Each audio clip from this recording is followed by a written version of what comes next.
This is episode 624.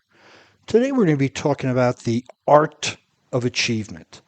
I think it's safe to say that we all have goals and aspirations which require achievement of some kind. So there's the science of achievement, and then there's the art of achievement. And this podcast is going to go kind of over a blend of those things. And so perhaps have you ever wondered how some people have everything that they've dreamed of, and others just remain with our dreams unfulfilled? I mean, we see it. We hear people all the time.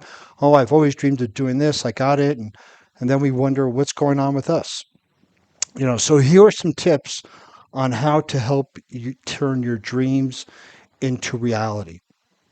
And again, these aren't the only things. These are some of the tips that I have found successful in my life and successful in my client's life. Fortunately, uh, achievement is not a question of genetics or luck, but it comes down to the thinking strategies we use. So our beliefs, our values, which creates our thinking, which creates our emotions, which creates our actions, which creates our results. So the first one is understanding what's important to you. If you have a goal that you're going after because you feel that's what you should be doing, but it's not really that important to you, you'll probably not give it 100%. You'll probably not even give it 50%. You'll probably end up giving it somewhere around 10%. And so when we understand what is really important to you, then you can have an emotional attachment to that goal. And this is where values are so important. When we know our life, our core values, they're usually, when you take an online values assessment, they're usually ranked in order. And so we want to make sure we pay attention to at least our top 5 values and what's important, and then we can form some goals that will support those values. So it's critical in that. In addition, your virtues. When you know your virtues, that's how you're going to basically take action on addressing those goals. So when you know what's important to you is from a value perspective, and know how you're going to take those actions from a virtues perspective, then the probability of reaching your goal is so much greater than if you don't have those together. Optimizing your time. And I had actually, after been coaching some clients for quite a while now, I would say optimizing your focus, because your focus determines where you put your time. But basically, this means that you do your most important tasks first. So if it's during work, if we're talking about achievement at work, first thing in the morning, you do your prime directive. You do your most important work. You do your deep work. You do the urgent and important work first. That means what you put off later is you put off your emails, your Slack, your text, everything. And that's optimizing your time, because if you do your reactive work first, by the end of the day, you're not going to have any time to do your proactive work. And this is also important on your personal goals, right? If it's a fitness goal, optimizing your focus would be doing your workouts first thing in the morning, because in the afternoon, we tend to have less energy and may not give it all we have. Obviously, this is all independent on each person, but we want optimizing our time means that we do the most important things first. We schedule our B rocks, as Steve Covey talks about. So, doing your most important things work first, whether it's for personal or pleasure, will help you, quote, optimize your time, because you are optimizing your focus. And start with what you have, right? When we say, well, I'm going to achieve this, but I need to get this first, this first, this first, then we tend to keep waiting. But start with what you have. Take that first step. You can always take a first step. You don't have to have everything all in line. You don't have to have all your ducks all in line. You don't even have to have all your ducks. You don't even have to have any ducks. But you can start with what you have. And that could be as simple as writing out a strategy and tactics, a plan. Write it out first, and then determine where the blank spots are, or where you need some additional filler in there.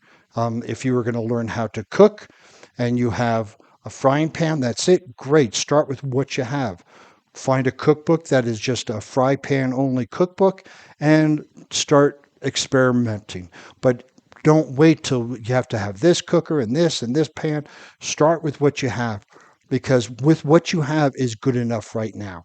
And then you can get your feedback and then correct and continue and and continue on to that achievement. But don't wait for the right time, person, environment, equipment, etc. Start with what you have right now. Keep the end in mind. Steve Covey talks about start with the end in mind. So you want to know what you want to achieve. You want to be able to recognize when you have achieved that, either by a measurement goal or emotional goal or some sort of, okay, how do you know you have achieved it? And you keep that in mind. And basically, you could call that a vision board or a vision statement that you would look at every day on what you want. If it's getting to a certain body weight and fat percentage, have pictures of physiques that have that. If it's a certain goal for traveling, have pictures of those around. We want to keep the end in mind so we understand why, the purpose for what we're doing. Why are we doing what we're doing? Often, if we don't have those visual reminders or even written reminders, we can get lost into why are we doing this, and we get down into this mundane and going, I don't even know why I'm doing this anymore, and then we stop and then we don't hit that achievement. So always keep the end in mind. And meeting challenges, be prepared to meet challenges. If you start on a journey of achievement and you think it's going to go easy and smooth, forget about it. When we set goals or set things what we want to accomplish, I have found that we overestimate how much we can get done and underestimate the time that it takes. And that is part of meeting challenges. So when we understand that we're going to meet challenges, we want to, perhaps as the Stoics did, anticipate the challenges that we could meet and how are we going to confront them. See, if we just consider the challenges that we're going to meet, that's called worrying. But if we look at that and then how we're going to confront them, that is being solution focused as opposed to being problem focused. So we want to be able to meet these challenges, understand that the challenges are there to help us grow as a person or professionally, personally or professionally. Without these challenges, we wouldn't grow and the achievement would not be worth it. Use your imagination. So this could be mental rehearsal, visualization, or coming up with new ways of achieving that goal that you have. Now, I know there's a lot of individuals out there that say only have plan A, don't have any other plans. I tend to disagree with that because when you climb a mountain, if that route you want to go is done, you go to the side and you go up, you go another way. So when you're outside in nature, you're always adjusting. You don't stick to one plan. The one thing you stick to is the achievement, is the goal. How you get there can vary because of the challenges. So when you anticipate challenges, you can use your imagination. Again, as we talked about on how to circumvent them, we can use our imagination to visualize ourselves achieving that goal and understanding what it feels like. We can use our imagination to come up with some unique, again, solutions without even having a problem associated with it. Our imagination is so powerful. Our mental imagery is so powerful that to have a goal or achieve anything of great worth always requires that imagination. And maybe you can use your imagination to create a goal, right? If you don't know what you want, use your imagination to create that goal and then use your imagination on how to achieve that goal. We want to have we want to have well constructed goals. Yes, there is the SMART. I use the SMARTer. Specific. It could be measurable, motivational. There's the time bound part of it, but you want to be able to identify how will you know when you get there. However that is done, it could be by weight, it could be by measurement. It could be by sitting down for the dinner and tasting it, whatever it is, but you want to have a well-constructed goal. And this is where a coach can help you considerably. Because the phrase, I want to make more money or I want to lose weight, is not a well-constructed goal. Oh, I want to get promoted. To what? When? Where? How? Which company do you want to stay? So these goals need to be well constructed because then you can use your imagination because you know what the end result is, and then you can anticipate certain challenges coming up. So forming well constructed goals is essential. And believing you have what it takes. This is probably the biggest domino in not achieving goals or having the art of achievement is lack of belief. I've talked to, in the recent months, there's a lot of companies that are laying off people. And so with my coaching, on a side note, we talk about what about careers.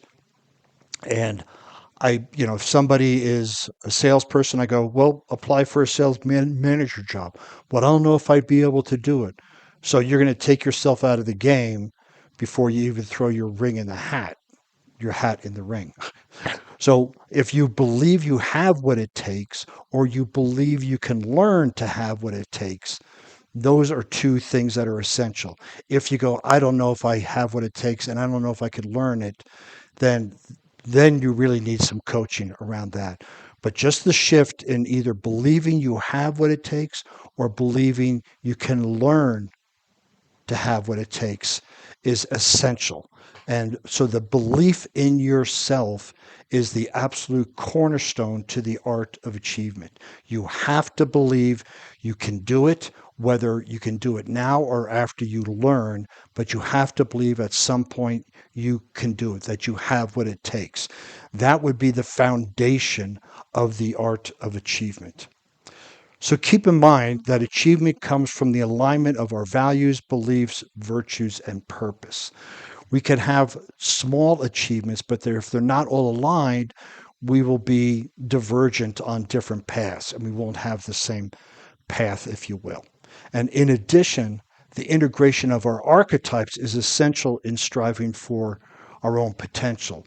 And that could be, the Carl Jung archetypes or the Enneagrams.